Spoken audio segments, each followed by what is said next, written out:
Welcome back. Here with us on Times Now. Some breaking news coming in from Karnataka at this point in time. Michael Dikuna Commission that was set up by the Congress government in Karnataka to probe the alleged scam during the COVID-19 period has now recommended that B.S. Yediyurappa and the then Health Minister Sriramulu should be prosecuted.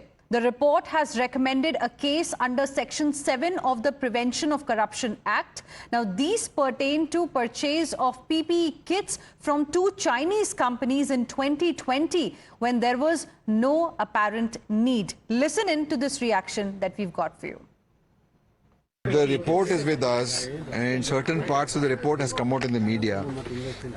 Report came to us quite some time back.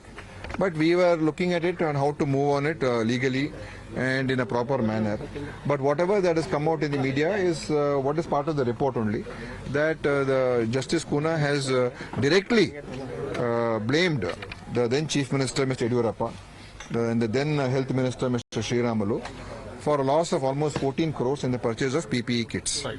And that's a very direct recommendation is made that they should be prosecuted under the Prevention of Corruption Act also. Neha Hebale is now joining us live for more on this story. Trouble clearly there for B.S. Yediyurappa. Neha, can you tell us a little bit about the key points that have been made in this report by the COVID panel?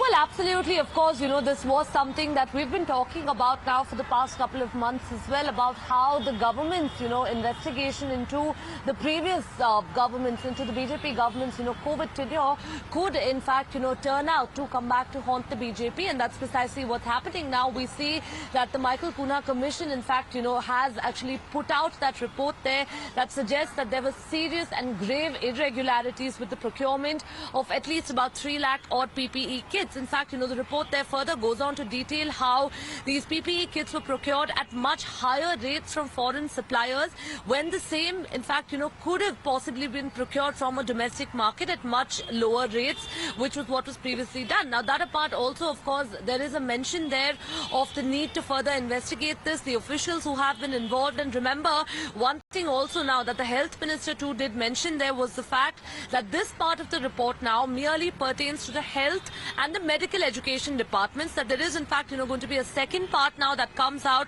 which would further entail the involvement of the BBMP and the Urban Development Department as well.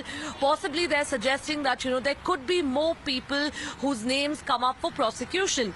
Even as you have this report that's come out there that's been submitted to the government, and the government likely to bring this forth in the upcoming winter assembly session, the BJP of course on its part there has gone on to deny all of these charges, right from B.S. Yediyurappa himself to senior ministers, in fact, from the union government. They've all gone on to say that this is nothing but political vendetta. We, of course, really have to wait and see how this plays out in the state now. Absolutely.